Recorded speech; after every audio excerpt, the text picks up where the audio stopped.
So, Curse of Strahd does random encounters. Most modules do, and there's nothing inherently wrong with that. I adore random encounters for a lot of different reasons. For one, I never know what's coming, and as a DM, I love being surprised too. I love it when my players surprise me, and I love it when I roll on the table and I get the encounter that I really didn't read up on, and now I start doing it, and I'm like, oh, huh? I love that. I love the feeling of being surprised by what the module gives me and stuff like that. And random encounters are a perfect way as a DM for you to keep yourself into the game and make your players more fearful of moving around. Because it's honestly mostly, I like to get my players to roll. There's a lot of more of the philosophies on random encounters and stuff like that on Matt Colville's end, who talks a lot about it. I think that they're a great tool. I've used them aplenty. In fact, in my Sunday and Thursday game, both of them are heavy exploration-based ones. One is Tomb of Annihilation, which is obviously classic hex crawly, so of course you've got to have random encounters for that. And then there is my Sunday game, which is a pirate campaign. The random encounters are a little more malleable, I suppose is the best way to describe it. I made them all myself, and it can be a bit difficult sometimes. So sometimes I'll just change things on the fly. And with Curse of Strahd and these random encounters, if you intend to use them, I would recommend doing so. There's nothing wrong with the random encounter tables. Well, there is, I'll get to that. But from a first glance, if you want to use them, perfectly fine. They serve the story and campaign pretty well, allow the party to break up occasionally from the old boring rut of "let's go kill Strahd." Instead, they get to focus on the smaller problem, which is there are a bunch of blights about to kill us. I think that the first thing that it does interestingly is have a day and a night encounter table. I think that if players stay out in the night, they're going to learn pretty quickly that they should never do that again. And my first Curse of Strahd party only ever adventured in the dark once, and they got a encounter that I had pre-planned, because I'll get onto that in a bit, but it was they didn't do it because, you know, vampire campaign, they ain't going out in the fucking dark. What are they, stupid? Sometimes it doesn't click for players until Strahd's waving them in the face like, hello, yes, you're out in the night, I am here to haunt you. But yeah, random encounters for Curse of Strahd are pros and cons, and I'll get onto those. For one, pros, again, you get to split up the tension of the game a little bit and let the party focus on smaller things. It can also mean that Curse of Strahd isn't exactly let's just suddenly skip a month. My players have done that before, but it very rarely happens. It's normally day by day, and there should be a few encounters every day for the party, be it social, physical, you know, beat 'em up, or whatever else. Random encounters can certainly help drain their resources, especially early level, because the random encounter tables do not change from levels 1 to 20. The module only goes to 11, but you get my point. They don't change, and some of them are broken as hell for level 3 and up parties. To like level 3 to 4 is kind of like the real risky stage of Curse of Strahd, because you have no idea what the hell's going to come out of it. Your party doesn't have extra attack, 3rd level spells. They ain't got nothing like that to work with. All they've got is their rolling, and you gotta hope that they roll good. I think that it's also a pro because it's less prep on your end. You don't need to, per se, like, figure out like the environment around it and plan an encounter on the road instead of just let's just roll. Curse of Strahd is technically a hex crawl, doesn't feel like one, it certainly works as one, but you can cover the whole map in 2 days, so it isn't exactly like a dramatic hex crawl. It is likely, due to the way that Curse of Strahd formats it, that the party isn't going to be attacked on the road, which I think is great, because when it does happen and it's a rare occurrence, they're going to feel like it's more serious. But then it lets itself down with how lame some of these are. I'm talking more on the combat encounter sort of side of things. I'll go over the daytime one first as I'm kind of looking at it. There's a lot more passive encounters that the players can solve with a good bit of social interaction, stealthing, or there's just stuff like here's a dead body, here's a random trinket, etc, etc, you know what I mean? Some of them are combat, some of them you just can't, you know, avoid, and you're gonna have to kill things.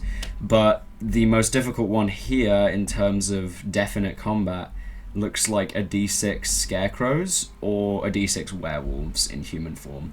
But the werewolves one can also be a social encounter depending on what happens, because they might just be like, hey, you want to come back to our camp, and then they kill them. Not a good idea for the party to go along with that. They're a bit unbalanced. Like, there's a potential, like, if you roll a 7 in the day, you're going to get a d4 plus 1 Vistani bandits.